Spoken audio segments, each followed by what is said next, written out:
How's it going, everyone? Just back here in London. Just got back from Rome. Yesterday was a beautiful, beautiful trip, but now back in London and back to grey skies. But no, it feels good to be back. So today I want to carry on this kind of like content what I've been talking about real camera basics. And I'm going to talk about those little numbers in the bottom of a camera. If you have a proper kind of DSLR camera, you should have numbers in the bottom, like 1 over another number. Normally, so say like 1 over 50 or 1 over 200. And then you also have another number which says F and like F stop. You know, so like say F1 or F2 or F4. And then you have another number that says ISO. And then it should be like 100 or anywhere upwards, like 3,000 or 32,000, sorry. And basically I just want to explain to you what these numbers are, because this is like the real fundamentals of camera work. If you understand what these are, then you have a lot more control over your camera and a lot more of the effect that you want to create from your camera. It's really important because these basically do affect how your shutter is opening and closing. So they do create ultimately what the picture is going to look like. But really, in the most basic terms, it's about light. And these three things are a way you're letting light into the camera. This is really the fundamentals of a camera. And I think that understanding this, you really have way more control of the camera. But nowadays, you know, a lot of cameras like iPhones and stuff, they do a lot of this for us. But these controls are in your phone camera, and you can control them as well if you want to. So let's get going. The first one is going to be shutter speed. So to do this, I want to find some cars, because if you find something that's moving fast, it's a real good way of showing shutter speed a lot more clearly. So the first thing I want to talk about is shutter speed. And as you can see from these two pictures coming up, one is taken with quite a slow shutter speed and one is taken with quite a fast shutter speed. And even just from looking at the pictures, you can understand what shutter speed actually does. What it actually is behind your lens, you have a shutter and it opens and closes. All you're doing with shutter speed is basically saying how fast it opens and closes. That's basically it. And it's measured in seconds, but as you can see, it can be incredibly fast. The 1 over 50 or sometimes 1 over like 2,000 is 1/2000th of a second, if that's said right, or 1/50th of a second. So that is incredibly, incredibly fast. But as the sensor is obviously quite sensitive, and back in the day, rather than a sensor, you'd actually have, you know, your film. Obviously, as soon as light hits that thing, it leaves an imprint. So having a fast shutter kind of freezes everything way more in motion. Whereas if you leave your shutter open a tiny bit longer, then you're going to have things more of a blurred motion. And as I mentioned, a lot of this can be used to create an effect. You know, if you want, like if you're shooting at night and you leave your shutter open a bit longer, the lights will kind of leak in and you can have more of a blurred kind of shutter effect, which obviously looks, you know, really great if you're going for that effect. Or if you want everything to just be a lot more sharp, like say you're shooting sport or, you know, fast cars or something like that. I mean, motion could be good in fast cars. It can obviously portray speed and other things. But if you want things to be quite frozen in place, like I mentioned, like with sport or so, a lot of sport photographers have their shutter speed incredibly fast. So really it's up to you to use the shutter speed how you want to kind of portray the image. But keep in mind, as I mentioned, with all these things, you're allowing light into the image. So if your shutter is quite fast and you're shooting in quite a dark place, your image is going to come out a bit dark. But then obviously the other way around is if you leave the shutter open too long and you're shooting a party or something, then you know, you're going to have people quite blurred and etc. I remember I used to have that a lot with analog cameras when, you know, you're at a party or something and you're shooting and then everyone in the picture would come out quite blurred. So it's up to you to really kind of balance these things out and choose the kind of, you know, pros and cons of having a slow shutter speed or a fast shutter speed. A last little note that I'd make on shutter speed though is if you're creating video, then you normally want your shutter speed to be double your frame rate. So say you're shooting at 25 frames per second, you leave your shutter speed on 50.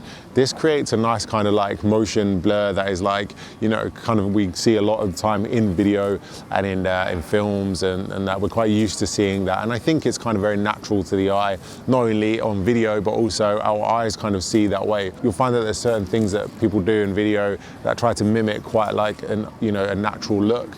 And if your shutter speed is too high when you're creating video, you can see it. You can see the video kind of looking a bit too sharp, a bit too fast, and it kind of doesn't feel quite natural. So a lot of the time, if you want to create that kind of nice filmic look, try and have your shutter speed double your frame rate, which also means that if your frame rate is 50 frames a second, you need your shutter to be 100. But the only thing with having such a slow shutter speed is then obviously you would need something like an ND filter to darken the screen. All right, I'm gonna move from this spot because there's way too much light behind me. So the next thing you wanna think about is aperture. And this should say a little F and then a number next to it. And this basically represents how wide the shutter opens. And it's a lot like your pupil in some ways, where when it's bright, your your pupil goes smaller, and when it's dark, your pupil can go wider. And it's kind of a similar concept, except with Aperture, there's other components that you want to think about as well. So you don't necessarily just want to make it small when it's brighter, as Aperture also controls the depth of field. And what I mean by this is, look at these pictures I've taken. When the aperture is smaller, which means it is a higher number, okay, like f18 or f22, the background is not out of focus. When you have a shallow depth of field, the background will be more out of focus. And you can have really, really extreme depths of field. So some prime lenses you'll get, a prime means it doesn't zoom in or out, it's basically a fixed length, like a 50mm. They go down to like 1.2 aperture. And this background effect, where it is all blurry, is called bokeh. So some of these apertures go so wide, which means they go down to like 1.2. They have a really, really shallow depth of field. So shallow, in fact, that one time I remember reading about it on a forum on Facebook. Someone was saying they took a picture of someone's face and their eyelash was in focus and their eye wasn't. That's how fine the depth of field is.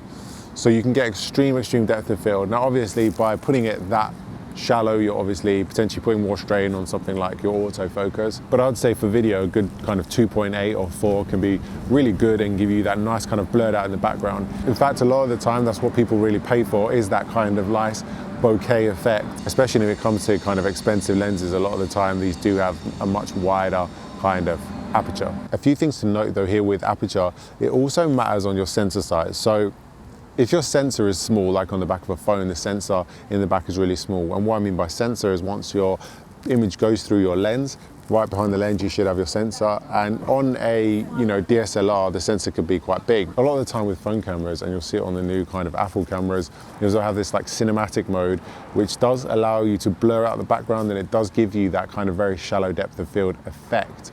But actually it's digitally done. It's not the same as paying for an expensive lens, making the bokeh effect in kind of that real classic or organic way.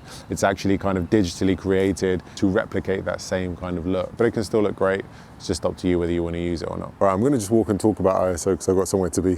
So ISO is basically the sensitivity of the sensor. So you've got a very fast shutter speed and quite small aperture, because you're trying to photograph maybe a few people and you're trying to get them all in focus.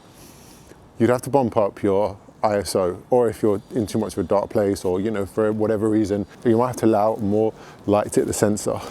You would just bump up your ISO. Now, by bumping up your ISO, you're basically making the sensor more sensitive to light. Now, obviously you'd say, well, this is not a bad thing, but it can be. If you go to a dark place and take a picture, bump your ISO up, and you'll see that there's quite a lot of grain in the picture. Now, this can be a good thing. You can kind of want this as an effect, or it can be kind of bad. A lot of the time, too much grain is not really good.